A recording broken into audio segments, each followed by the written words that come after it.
What? He's still in Vasishtha Guha. I am in Chennai. So I'm just continents away. But Swamiji, you know, we were talking about the Bhagavad Gita. Yes. Which Bhagavan said should be read daily, and even Anandamoy Ma said, you know, that can be your roadmap. And of course, even in the West, it's called the Hindu Bible. Yes. So, if there is, of course, there are many different definitive teachings and messages the Lord Krishna gives. But what is the essence of the Bhagavad Gita? The essence of Bhagavad Gita is, it is given in the last 18th chapter.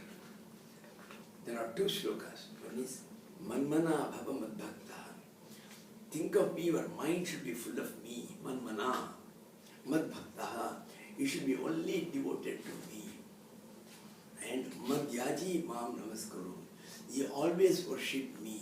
And you always only prostrate before me. Then you will reach the goal.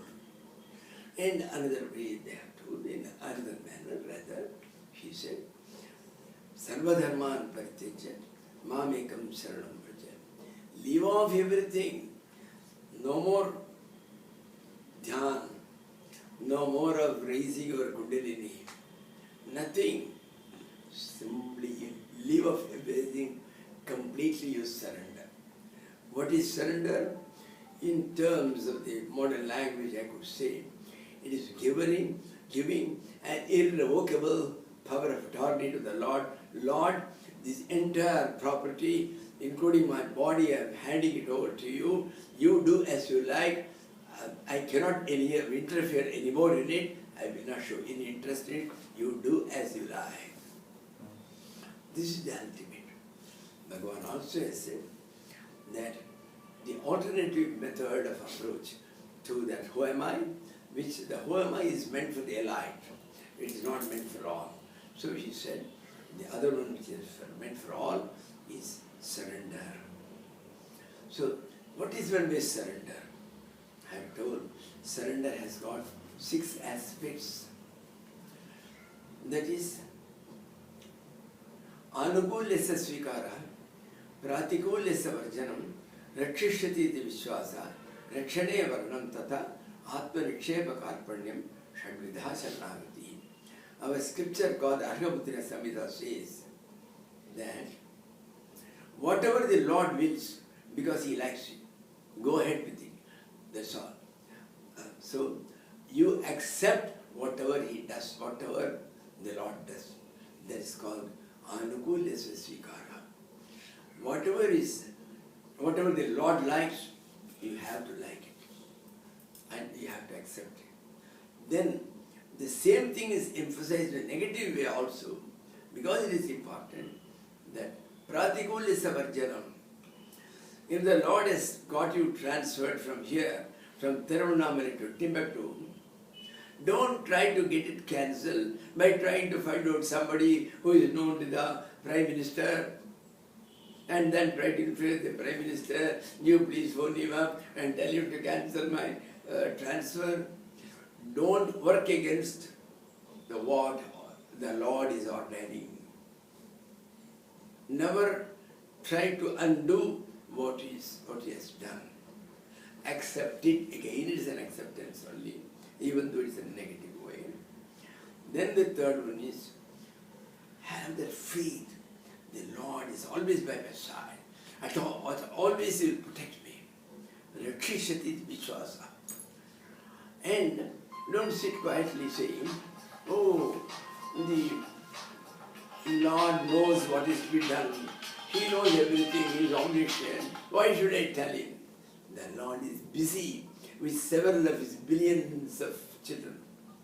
So the child which kicks its heels and shouts loudly and wails, it gets the attention of the mother.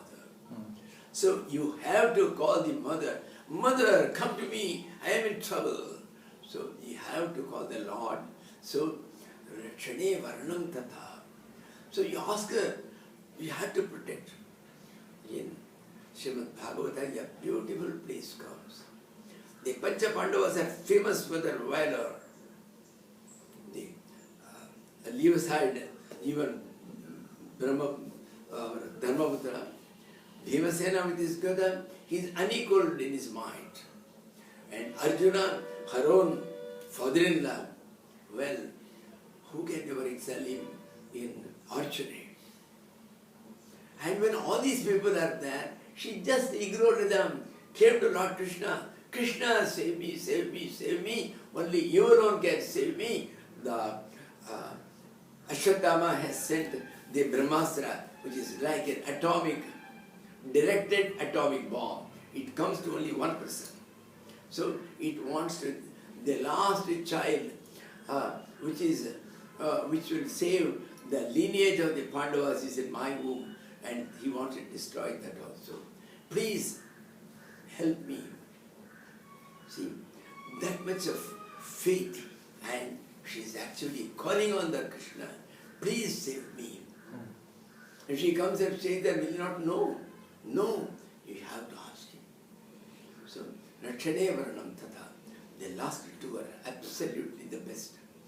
Atmanikshepa, completely you place yourself with him. Lord, my body and soul, they are all at your disposal. Do as you will. If you want to cut it to pieces, do it. Karpanya. Karpanya is helplessness. When you are a child, just born 2 hours back, and even if a mosquito comes and sits, you are unable to ward it off. And that is a state of helplessness. You can't do anything. Anybody can do anything with you. You cannot even call for help. And that is the last step of helplessness. And that is called Karpanya.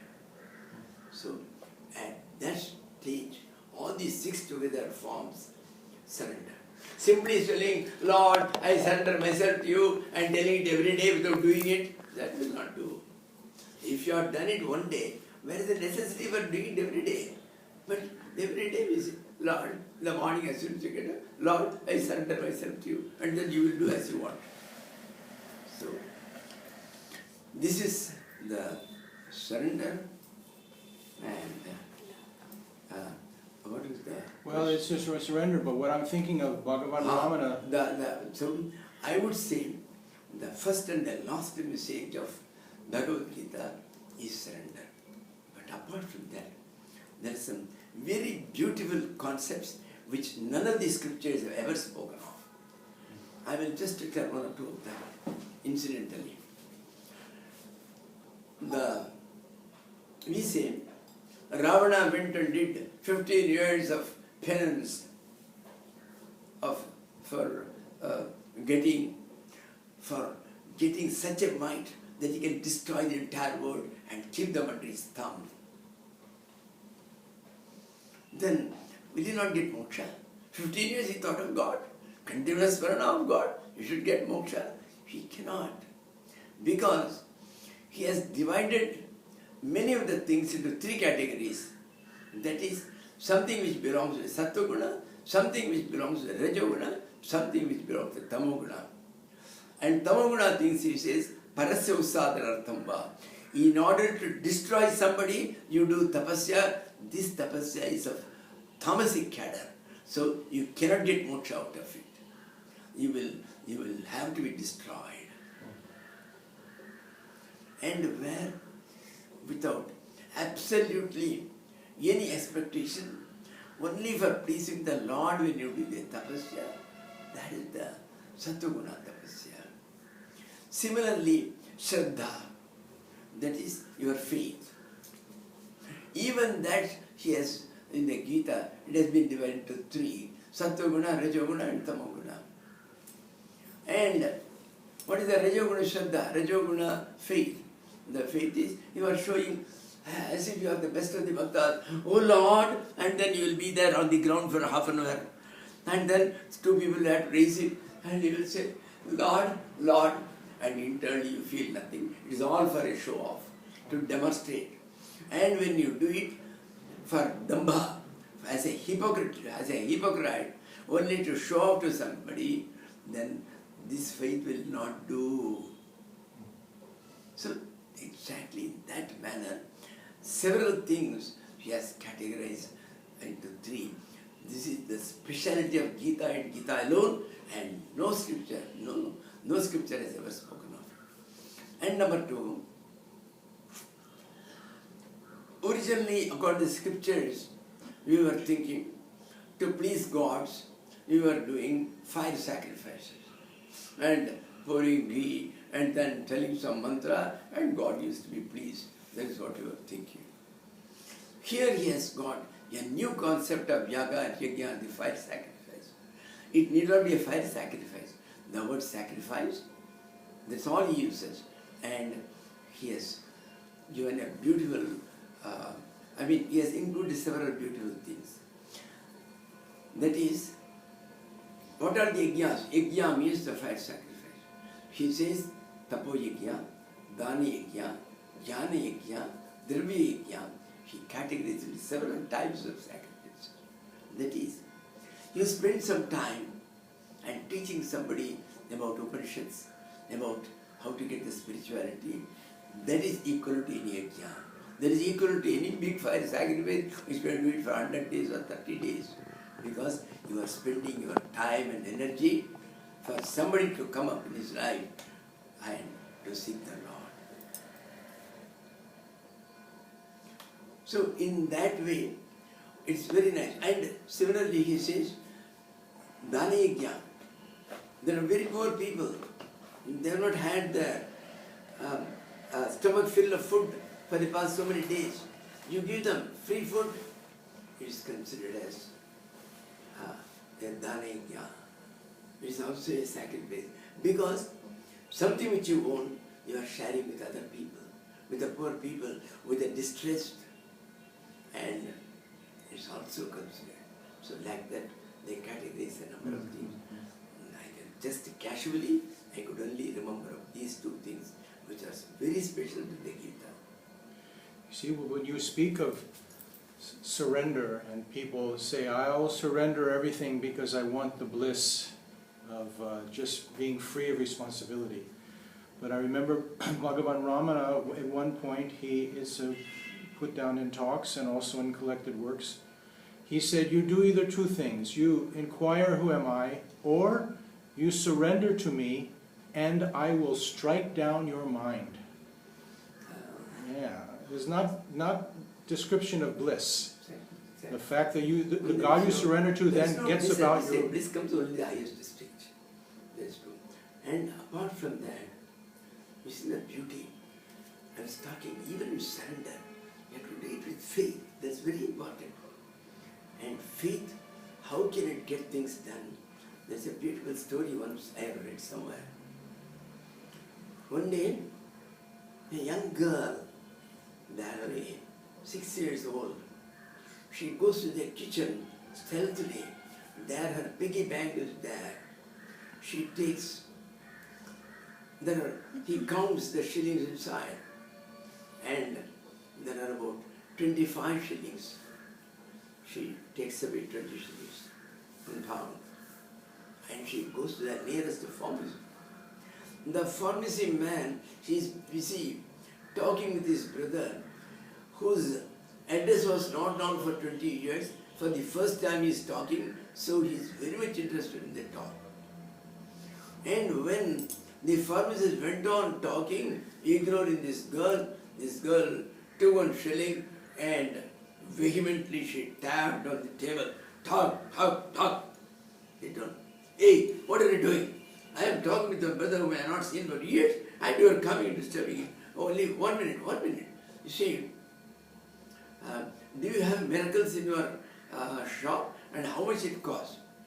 I want 1 miracle. He said, miracle, get out. Just then, one gentleman was coming inside. He was also a brother of that pharmacist, but a famous neurosurgeon. And he heard some part of this girl. She got curious. Girl, why do you want a miracle? It so happens, my young brother who is 2.5 years old.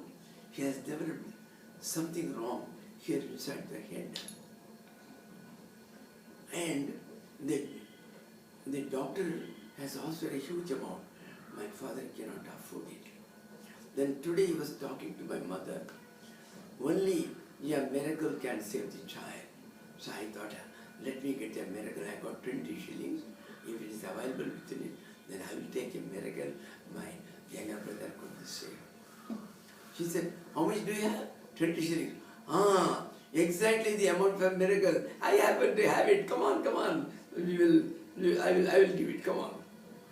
She went along with him. Come on, take me to your house. He went there. He completely examined the child. She says, today evening, you come to that and admit her. This is the letter, and you go there, you will be given there. The child was admitted. And after about 15 days, the child survived. The tumor was removed. And the parents were happy. And the parents were just talking to each other. Oh my Lord, I don't know how the miracle has happened. The girl was checking herself. I know how it has happened, but 20 shillings made it. Just not the 20 shillings, her faith and love. These are that. Swamiji, in continuation of that, remember we read that caption at that Swamiji's ashram. That's right. Yeah, can you elaborate on Come on, that? tell. I haven't written down.